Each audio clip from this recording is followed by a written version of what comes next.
नमस्कार, मैं अंजू संस्कार वैली पब्लिक स्कूल की छात्रा आज आपके समक्ष गणतंत्र दिवस के उपलक्ष्य में अपने विचार प्रकट करना चाहती हूँ। स्वतंत्र सेनानियों की बलिदान से स्वतंत्र हुए हैं हम। स्वतंत्र सेनानियों की बलिदान से स्वतंत्र हुए हैं हम, और कोई पूछे कौन हो तो गर्व से कहेंगे भारतीय हैं हम। जैसा कि आप सब जानते हैं कि हमारा देश भारत 15 अगस्त 1947 को आज़ाद हुआ और उसके 2.5 साल बाद 26 जनवरी 1950 को डेमोक्रेटिक रिपब्लिक बना। 26 जनवरी वह दिन है जब हर भारतीय के मन में हर्ष और उल्लास जागता है। वैसे क्या है रिपब्लिक, क्या है गणतंत्र का अर्थ? रिपब्लिक शब्द एक लैटिन शब्द रेस पब्लिका से बना है, जिसका अर्थ है लोगों से संबंधित। जैसा कि हम जानते हैं कि हमारा देश भारत 15 अगस्त 1947 को आज़ाद हो गया था, लेकिन उस समय भारत के पास अपना खुद का संविधान नहीं था। यह संविधान बहुत विचार विमर्श के बाद बना, जो कि 26 नवंबर 1949 को बनकर तैयार हुआ। इसे 26 जनवरी 1950 को लागू किया गया, इसलिए हम 26 जनवरी को अपना गणतंत्र दिवस मनाते हैं। हमारा भारत का संविधान विश्व में सबसे बड़ा लिखित संविधान है। जैसा कि हम जानते हैं कि हमारे स्वतंत्रता सेनानियों की वजह से आज हम खुली हवा में सांस ले पा रहे हैं। कि यूं ही नहीं मिली आज़ादी है दाम चुकाए वीरों ने, यूं ही नहीं मिली आज़ादी है दाम चुकाए वीरों ने, कुछ हंसकर चढ़ गए फांसी पर, कुछ ने जख्म सहे शमशीरों के। यूं ही नहीं मिली आज़ादी है दाम चुकाए वीरों ने। बहुत से वीरों ने अपनी जान की परवाह न करते हुए और अपनी खून की नदियां बहाकर हमें स्वतंत्रता दिलवाई है। आज़ादी से पहले देशभक्ति के मायने कुछ और हुआ करते थे, और आज आज़ादी के बाद देशभक्ति के मायने कुछ और हुआ करते हैं। मैं नहीं मानती कि राष्ट्रगान के 52 सेकंड खड़े होकर गाने और भारत माता के जय वंदे मातरम के नारे लगाना ही देशभक्ति है। साल में 2 दिन व्हाट्सएप और फेसबुक पर 3 रंगों की डीपी लगाना नहीं है देशभक्ति। आज का नौजवान कानों पर हेडफोन लगाए तेजी से बाइक चलाते हुए ये भूल जाता है कि जिस धरती को वो रौंदते हुए जा रहा है, उसका एक इंच हासिल करने के लिए मेरे बुजुर्गों ने अपने खून की नदियां बहा दी थी। आज़ादी के बाद देशभक्ति के मायने बदल चुके हैं। आज हम देशभक्ति कहें तो किसे कहें? अगर हम किसी बुजुर्ग की मदद करते हैं तो वो है देशभक्ति। अगर एक अध्यापक अपने शिष्यों को अच्छी तरह पढ़ाता है तो वो है देशभक्ति।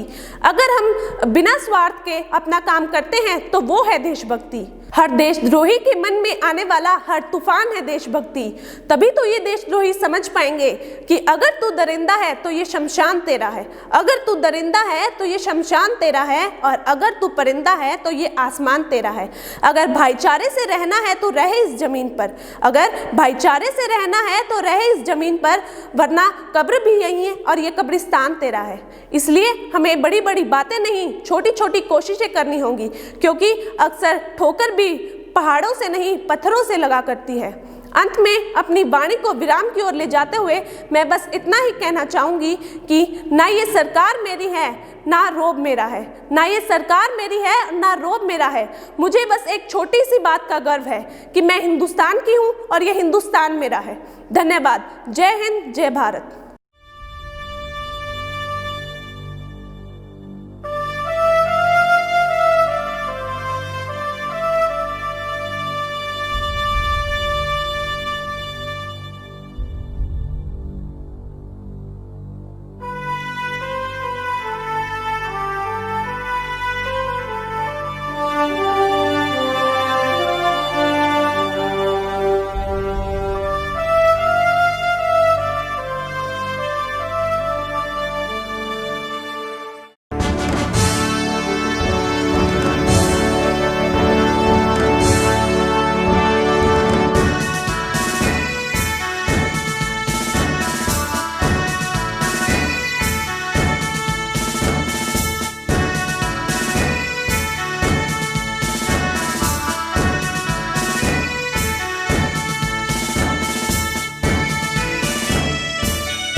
बदनामी करे। नहीं, हरगिज नहीं।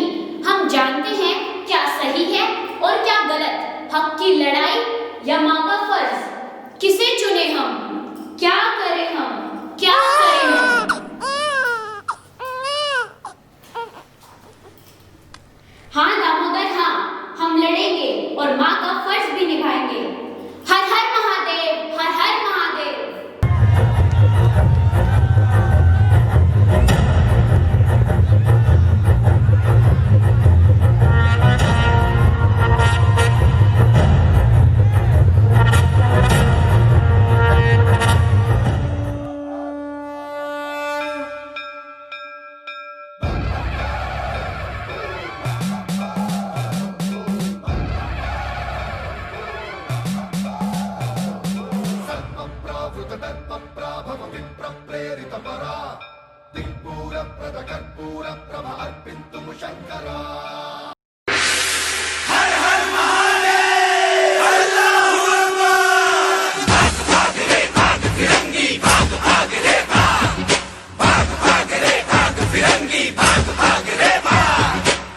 भाग रे भाग फिरंगी, झांसी की रानी आई है। भाल तिलक और हाथ खड़क, दुर्गा है काली माई है। भाग रे भाग फिरंगी, भाग रे भाग। अश्व चढ़ी प्रचंड विकट, ये मनु है लक्ष्मी बाई है। शोले बरसेंगे अब तुझ पर, तेरी शामत आई है।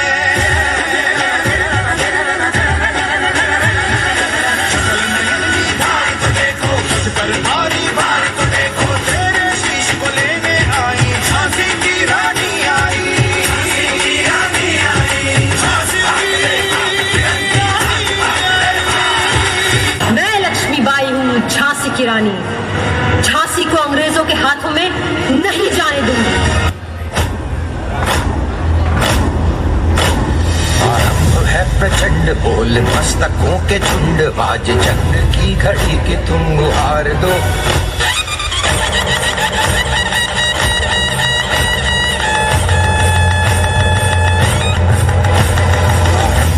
प्रचंड बोल, मस्तकों के झुंड, आज जंग की घड़ी की तुम गुहार दो। आन बान शान या की जान का हो दान, आज एक धनुष के बाण पे उतार दो।